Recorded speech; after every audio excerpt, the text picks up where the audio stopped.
Tutorial के इस platform पे आपका बहुत बहुत स्वागत है। आज हम देखने जा रहे हैं पाइथागोरस थ्योरम। वन शॉट में देखेंगे। ये आपके यूनिट टेस्ट के लिए बहुत ज़्यादा जरूरी है और साथ में दोस्तों बोर्ड के लिए तो बहुत ज़्यादा जरूरी है। चलते हैं, बहुत ही अच्छे से सभी चीज़ों को कंप्लीट करने की कोशिश करेंगे। अब देखो दोस्तों, कभी भी आप पाइथागोरस थ्योरम लेसन पढ़ने जाओगे तो कुछ बेसिक चीज़ों के बारे में बस आपको पता होना चाहिए। उसके बाद मेरा हर एक स्टूडेंट खुद से सम को सॉल्व करेगा। और सबसे पहले अगर आप चैनल पे फर्स्ट टाइम हो तो याद से आप इस चैनल को सब्सक्राइब कर दो, वीडियो को लाइक कर दो और प्लीज इस वीडियो को अपने दोस्तों तक शेयर करो। अब देखो दोस्तों, यहाँ पे अगर मैं बात करूं, फॉर एग्जांपल कोई भी नंबर दिया है, जैसे यहाँ पे देखो 4 है, 6 है, 9 है। ये नंबर्स आपको दिए होंगे और आपको पूछा होगा क्या ये पाइथागोरियन ट्रिपलेट है कि नहीं है।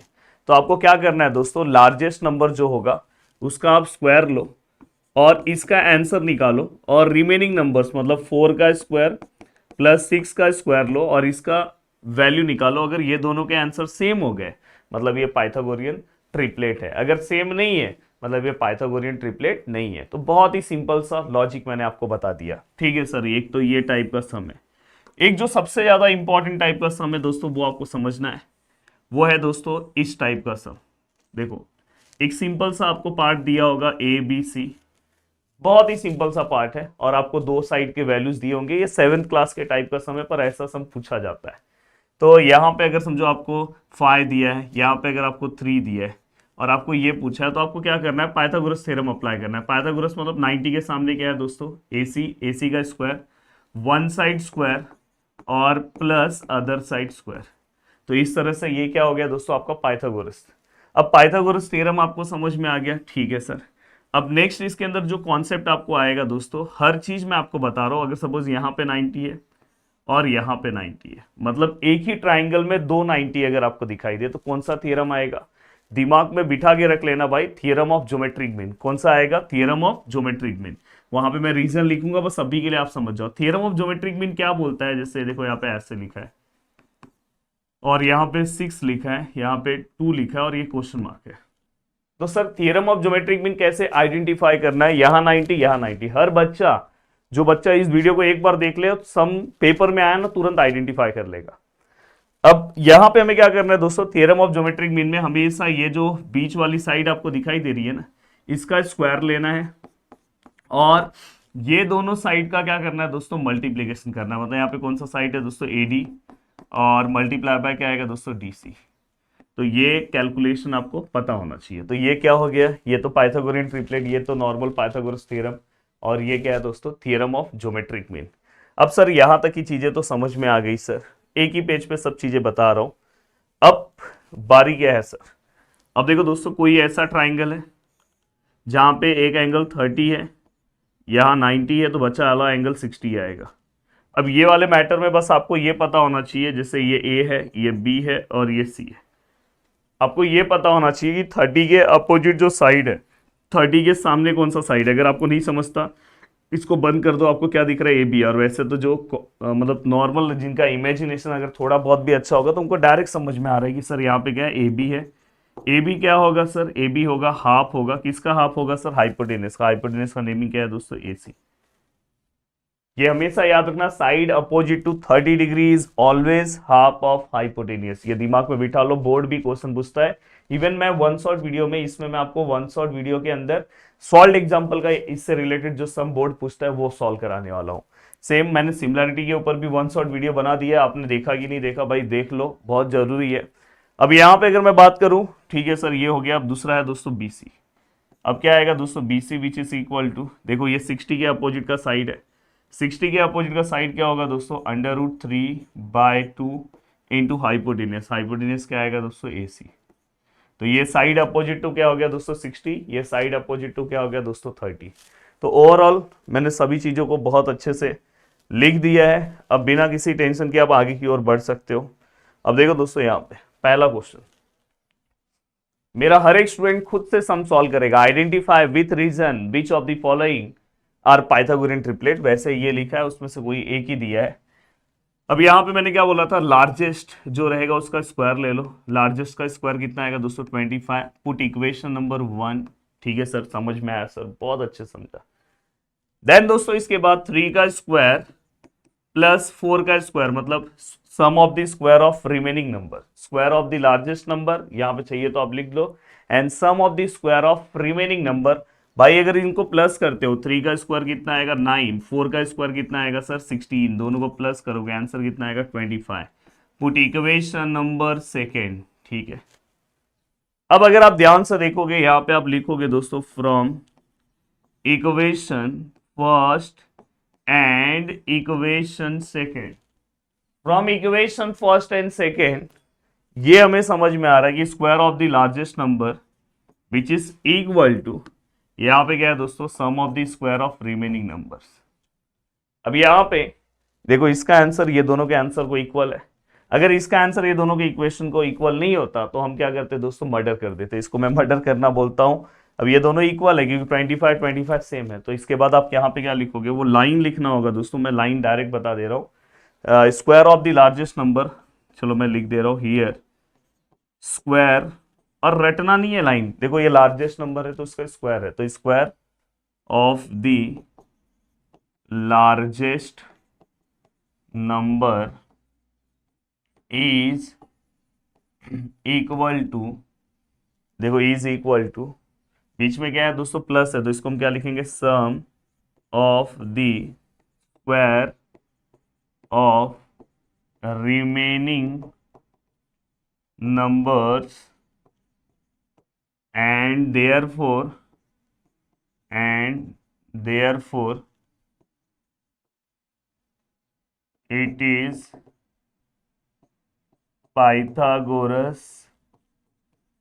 पाइथागोरस लिखा या तो पाइथागोरियन लिख दो, पाइथागोरियन ट्रिपल नूडल्स हो गया। अगर सर यहाँ पे इक्वल नहीं होता तो क्या लिखते थे, here the square of the largest number is not equal to, बस यहाँ पे not equal to sum of the square of the remaining number, therefore it is not a Pythagorean triplet. ठीक है सर। अब ये होने के बाद ये भी हो गया। अब यहाँ पे आगे की ओर, यहाँ पे अगर आप ध्यान से देखोगे तो मैंने आपको स्टार्टिंग में ही बोला था कि अगर इस तरह का पार्ट आपको कहीं पे दिखाई दे, देखो ये देखो 290, एक यहाँ पे और एक यहाँ पे, ऐसे अगर आपको 290 दिखाई दे तो आप क्या करोगे दोस्तों, हमेशा पहले आप लिखो ट्राइंगल का नाम, इन ट्राइंगल, ट्राइंगल का नाम क्या है दोस्तों, MNP, MNP। Measure of angle, इस एंगल का नेमिंग क्या है दोस्तों, MNP। Measure of angle MNP equal to 90 degree, and measure of angle, इस वाले एंगल का नेमिंग क्या है, एंगल से अच्छा है उसको परपेंडिकुलर में लिख दो, जैसे हमारे सम में दिया है देखो NQ, segment NQ which is perpendicular, किसको परपेंडिकुलर है, MP को। तो ये क्या हो गया दोस्तों, गिवन है ये दोनों। कभी भी ये 90 और ये 90 रहेगा तो ही ये थ्योरम अप्लाई होगा, जिसको मैंने क्या बोला था स्टार्टिंग में, मैंने आपको समझा दिया था। इसको हम कौन सा थ्योरम बोलेंगे दोस्तों, तो आप बोलोगे bye theorem of geometric mean, bye theorem of geometric mean या तो geometric mean theorem. Square of the, किसका स्क्वायर लेंगे दोस्तों, NQ का, NQ का स्क्वायर ले लिया सर ये दोनों को मल्टीप्लाई करते हैं, किसको मल्टीप्लाई करूंगा सर, MQ मल्टीप्लाई बाय क्या करेंगे सर, QP। अब NQ का स्क्वायर कितना आएगा सर, NQ का स्क्वायर नहीं पता है सर, MQ का वैल्यू कितना है sir 9, the value of QP का आंसर कितना है sir 4, then the NQ square which is equal to 9 4 36, then NQ which is equal to under root of 36 and which is equal to, yes 36 का answer क्या आएगा sir 6 आएगा। Sir unit की centimetre, यहाँ पे कोई भी सेंटीमीटर नहीं है तो सर यूनिट्स। और दोस्तों हमेशा मैं बोर्ड की तरह ही चीज़ें लिखवा के दे रहा हूँ, तो आपको लास्ट में जो भी आपका आंसर आ जाए आपको ऐसा बॉक्स बनाना है और लास्ट में आपको फाइनल आंसर भी लिखना है, the value of NQ is 6 unit, ऐसे आप लिख दोगे तो अच्छा है बोर्ड के लिए। अब ये हो गया, चलते हैं आगे की ओर। अब यहाँ पे अगर आप ध्यान से देखोगे, सम देखकर आइडिया आ जाना चाहिए कि सर ये कौन से टाइप का सम हो सकता है। सम देखकर अगर आप सम को ध्यान से देखोगे, यहाँ 30 डिग्री दिख रहा है, यहाँ पे क्या दिख रहा है 60 डिग्री। हमें क्या निकालना है सर, हमें निकालना है AB निकालना है दोस्तों AB। और दूसरा हमें क्या निकालना है, BC। तो चलो मैं पहले AB निकाल दे रहा हूँ, AB। अब देखो दोस्तों ये AB जो है वो किसके अपोजिट का साइड है दोस्तों, 60 के अपोजिट का। तो हाँ, उसके पहले आपको क्या लिखना होगा, ये डायरेक्ट नहीं लिख सकते, ये चीज का ध्यान रखना, नहीं तो अगर पता चला आपको आउट ऑफ मार्क्स मिल रहा है तो आपका मार्क्स जा सकता है। तो आपको क्या करना है दोस्तों, in triangle ABC measure of angle B equal to 90 degree, measure of angle A equal to 30 degree and measure of angle B which is equal to 60 degree. और ये तीनों पार्ट अच्छा है कि सम में दिया हुआ है, नहीं दिया रहेगा तो अपने को एक आध पार्ट कभी कभार मिसिंग रहता है, तो अपने को फाइंड आउट करना है।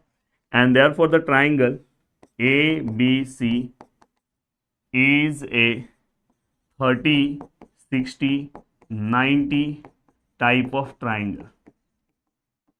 Therefore it is a 30, 60, 90 type of triangle. ठीक है सर, ये भी समझा, बहुत अच्छे समझ में आया। अब ये समझ में आया तो सर हमें क्या निकालना है सर, AB। AB किसका अपोजिट साइड है, देखो AB 60 का अपोजिट है, तो 60 के अपोजिट को मैंने क्या लिखा था, √3/2। देखो ना, स्टार्टिंग में ही आपको बताया था, जैसे ही मैंने लेक्चर स्टार्ट किया ना, साइड अपोजिट टू 60 √3/2 एंड ये 1/2। अब यहाँ पे ये होने के बाद इंटू हाइपोटेन्यूस, 90 के सामने कौन सा साइड है सर, AC। अब यहाँ पे हम क्या लिखेंगे, side opposite to 60 degree. AB कितना है सर, AB नहीं पता है सर यहाँ पे √3/2 इंटू AC का वैल्यू कितना है सर, 14। तो यहाँ पे AB which is equal to 2 1 जा 2 7 जा, तो 7√3 यूनिट्स है सम में, यूनिट्स तो नहीं दिया इसलिए हम यूनिट्स लिखेंगे, अदरवाइज सेंटीमीटर दिया होता तो हम लिखते। अब बस मैं आपसे ये चाहता हूँ कि आप मुझे साइड अपोजिट टू 30 डिग्री निकाल के दो।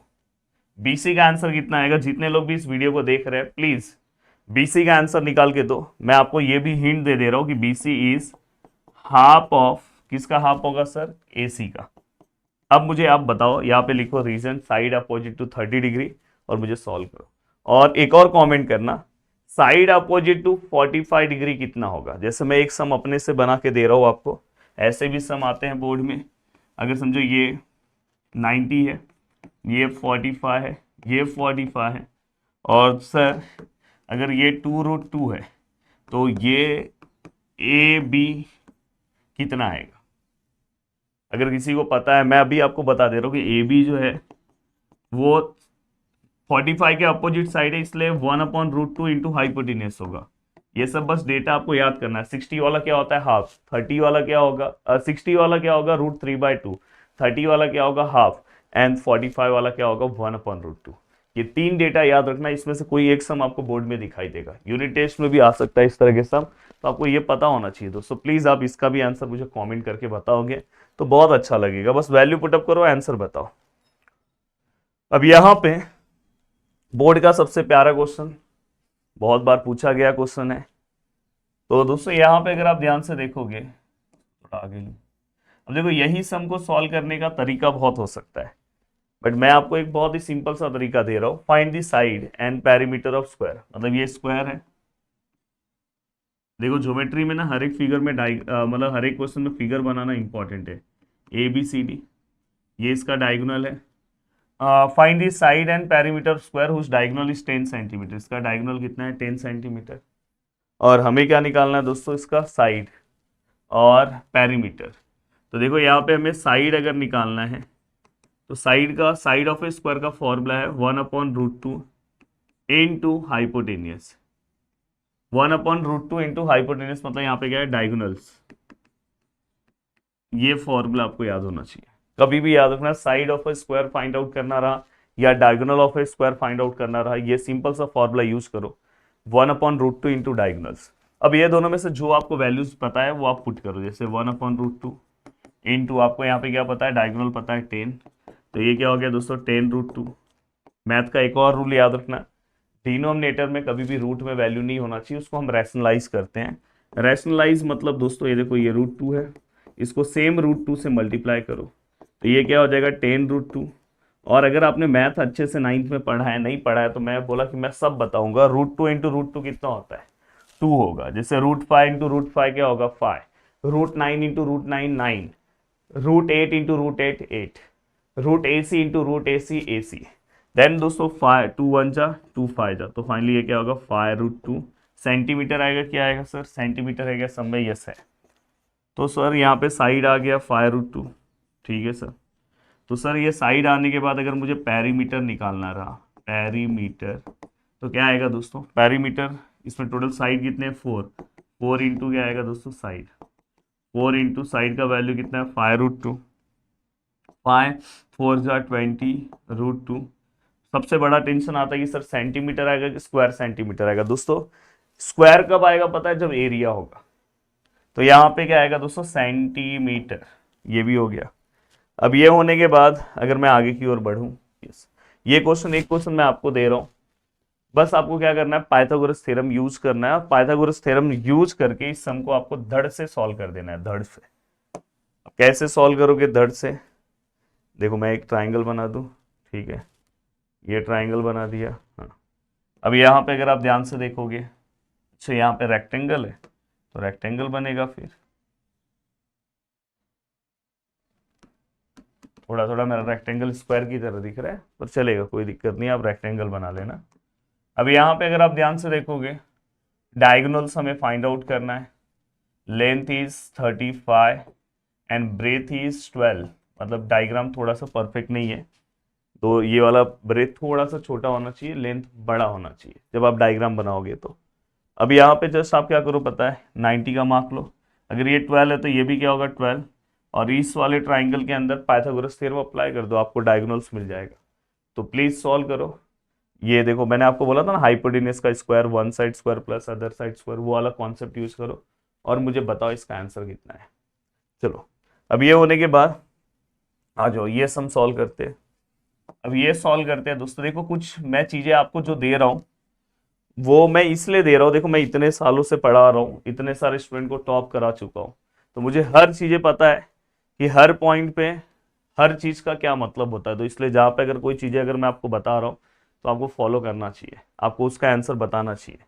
अब यहाँ पे अगर आप ध्यान से देखोगे, यहाँ पे अगर आप ध्यान से अच्छे से देखने की कोशिश करोगे, क्यों फॉलो करना चाहिए इसका एक रीजन और बता रहा हूँ। ये जो बंदा बता रहा है उसका 1 2 3 10th का है, मेरे 10th का है, 1 2 3 4 5 6 6 के 6 सब्जेक्ट में हाईएस्ट का रिकॉर्ड है, अभी तक वो रिकॉर्ड टूटा नहीं है। मेरी आवाज नहीं आ रही होगी पर मैं बता देना चाहता हूँ भाई।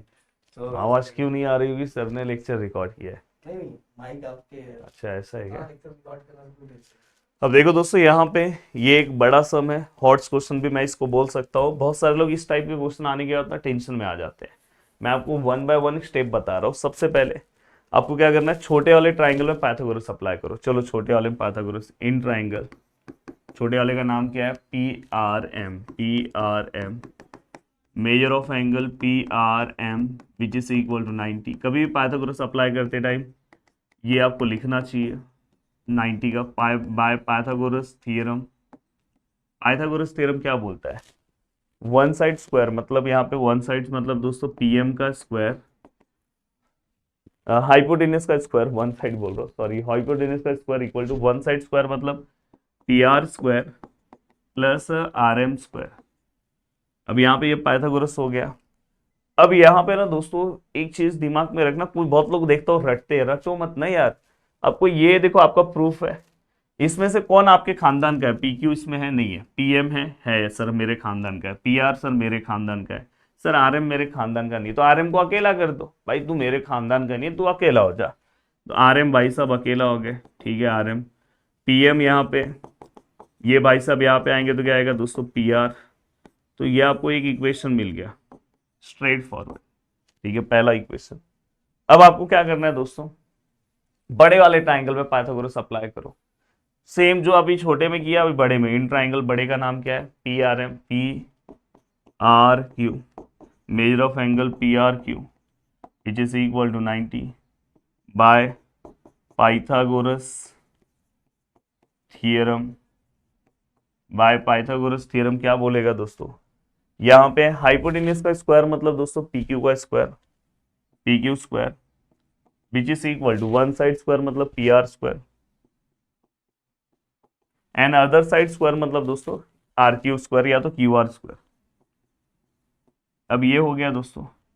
अब यहाँ पे हमेशा, यहाँ पे भी आपको एक चीज का ऑब्जर्वेशन आपका होना चाहिए कि इसमें से अपने लिए रिक्वायरमेंट किसका है सर, पी क्यू का है, पी आर का है सर, क्यू आर नहीं है। पर यहाँ पे दोस्तों एक लाइन लिखा है कि M is the mid point of Q R. देखो यहाँ पे आपको लिखा है कि M is the mid point of Q R, मतलब ये जो एम है दोस्तों ये क्यू आर का मिड पॉइंट है। एम अगर क्यू आर का मिड पॉइंट है, इसका मतलब ये है कि अगर समझो ये फाई है तो ये पूरा क्यू आर कितना होगा दोस्तों, 10 होगा।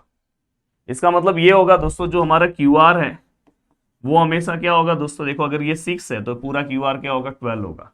ये अगर 10 है तो पूरा क्यू आर 20 होगा। मतलब क्यू आर बार बार क्या हो रहा है, अगर एम मिड पॉइंट है तो क्यू आर क्या हो रहा है, डबल हो रहा है। किसका डबल हो रहा है सर, सर आर एम का डबल हो रहा है। किसका डबल हो रहा है, आर एम। तो ये आपको पता होना चाहिए। इसका रीजन क्या लिखोगे, M is the mid point, इसका mid point of Q R. अब यहां तक का पार्ट होने के बाद ये वाले पार्ट को जस्ट आपको इस इक्वेशन में पुट करना है। देखो दोस्तों यहाँ पे पी क्यू स्क्वायर, यहाँ पे P R square, yes Q R, the value of Q R is 2 R M का स्क्वायर। अब यहाँ पे क्या आएगा दोस्तों, P Q square, P R square, 2 का स्क्वायर 4 आर एम स्क्वायर। अब यहाँ पे P Q square, P R square 4 into the value of R M square का वैल्यू क्या है दोस्तों, वो आप जस्ट पुट करो यहाँ पे, P M square minus P R square. ये मैंने कहाँ से लिखा है दोस्तों, फ्रॉम 1। कहाँ से लिखा है, 1 से। अब जस्ट पूरे को सिंप्लीफाई करो, देखो आपका आंसर आपके हाथ में मिल गया। P Q square, P R square, 4 P M square minus 4 P R square, P Q square, P R square.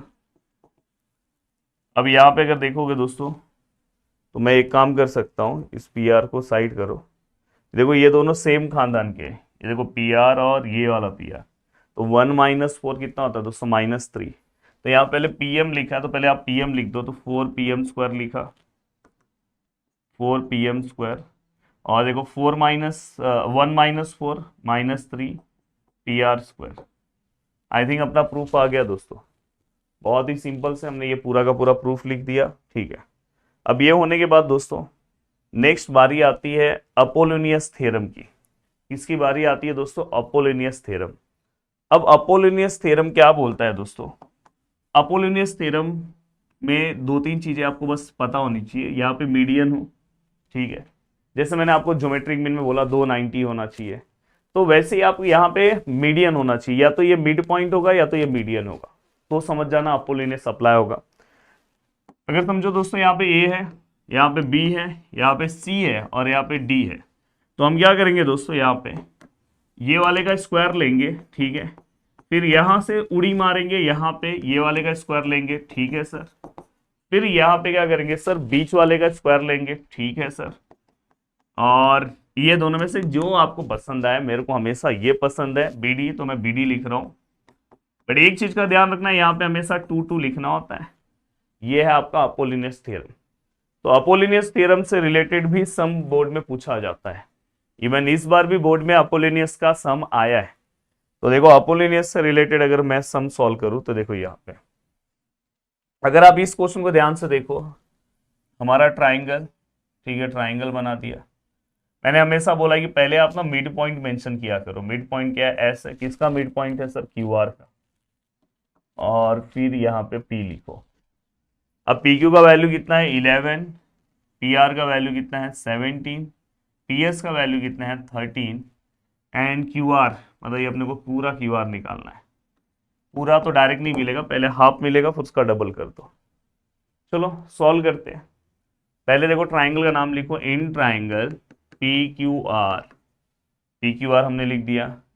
यहाँ पे आप क्या लिखोगे दोस्तों, segment P S is the mid point, is the median of triangle P Q R. P Q R का ये median है। क्यों मैंने मीडियन बोला, क्योंकि एस क्या है दोस्तों, मिड पॉइंट है। तो आप यहाँ पे क्या लिखोगे, S is the made a point of Q are, या तो जिसको नहीं इतना आलस आ रहा है लिखने के लिए गिवन लिख दो भाई। ये लाइन लिखने के बाद तो ही कभी अपोलिनियस अप्लाई करना, अदरवाइज आपका रॉन्ग हो सकता है। अब यहाँ पे आप क्या लिखोगे दोस्तों, यहाँ पे देखो अपोलिनियस क्या बोलता है दोस्तों, पी क्यू का स्क्वायर, ठीक है सर, पी क्यू का स्क्वायर।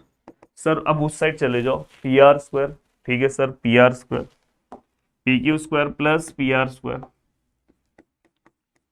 इक्वल टू, यहाँ पे देखो मीडियन का स्क्वायर, और यहाँ पे दोनों में से एक मैं क्यू एस ले रहा हूँ, क्यू एस का स्क्वायर, और ये 2 रहना चाहिए। और यहाँ पे आपको रीजन मेंशन करना है, अपोलिनियस थ्योरम, प्लीज इसे फुल फॉर्म में लिखना, एपीटी मत लिखना, एटी मतलब अपोलिनियस थ्योरम। अब यहाँ पे पी क्यू का वैल्यू कितना है सर, 11 है सर, पी आर का वैल्यू कितना है सर, 17 है सर, 2 इंटू पी एस कितना है सर, पी एस का वैल्यू है सर 13, और 2 इंटू क्यू एस नहीं पता सर 121 सर, 289 सर, 2 इंटू 169 और 2 क्यू एस। सर अगर हम ये दोनों को प्लस करें तो सर 1 और 9 0 होगा सर 2 और 8 ये भी 0 होगा, नहीं 1 और 9 10 0 होगा, 1 कैरी, 2 और 8 10 11, और 1 कैरी 3 और 1 4। ये देखो ये कितना होगा दोस्तों, 338 चाहिए तो आप मल्टीप्लाई कर दो, 9 2 सा 18, 1 कैरी 9 2 सा 9 6 सा 12, 13, 1 कैरी 2 1 सा और 3, और यहाँ पे क्या है दोस्तों 2 Q S square, 410 minus 338 2 Q S square, इसमें से अगर हम माइनस करेंगे तो आई थिंक 72 आएगा।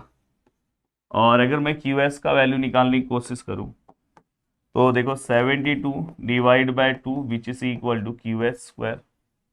अब भाई 72 को अगर आप 2 से डिवाइड करते हो तो स्ट्रेट फॉरवर्ड 36 आएगा Q S square, taking square root on both side.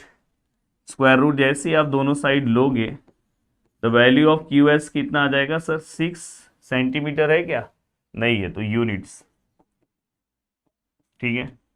अब 6 यूनिट हो गया, ये भी समझ में आया सर। अब ये 6 यूनिट होने के बाद सर ये आंसर नहीं पूछा, हमें क्या पूछा है, हमें क्यू आर पूछा है। तो क्यू आर क्या होगा, मैंने आपको बोला क्यू आर हमेशा इसका डबल होगा, इसका डबल होगा सर क्यू एस का। रीजन क्या लिखोगे, S is the mid point, please ये रीजन मेंशन करना नहीं तो हाफ मार्क्स चले जाएगा। देन 2 इंटू क्यू एस 6 है, देन यहाँ पे 12 सेंटीमीटर नहीं दिया है भाई, यूनिट्स हो गया। सिंपल तरीके से, बहुत ही अच्छे तरीके से, मतलब अराउंड आप आधा घंटे का टाइम तो हो गया आपका काम। अब बस पाइथागोरस थ्योरम देख लो, इस लेसन का पाइथो, वैसे इसमें बहुत सारे थ्योरम है पर आप पाइथागोरस देख लो, अगर आप लास्ट टाइम में पढ़ रहे हो तो बस पाइथागोरस थ्योरम एक बार देख लो, आपका काम हो जाएगा। वीडियो को देखने के लिए पाइथागोरस सर कहाँ से मिलेगा, अरे भाई इसी चैनल पे अपलोड है पाइथागोरस थ्योरम, अब डायरेक्ट सर्च करो गिरी ट्यूटोरियल्स, मिल जाएगा। वीडियो को देखने के लिए दिल से थैंक यू सो मच दोस्तों, मिलते हैं नेक्स्ट वीडियो में, बाय बाय, टेक केयर, जय हिंद दोस्तों।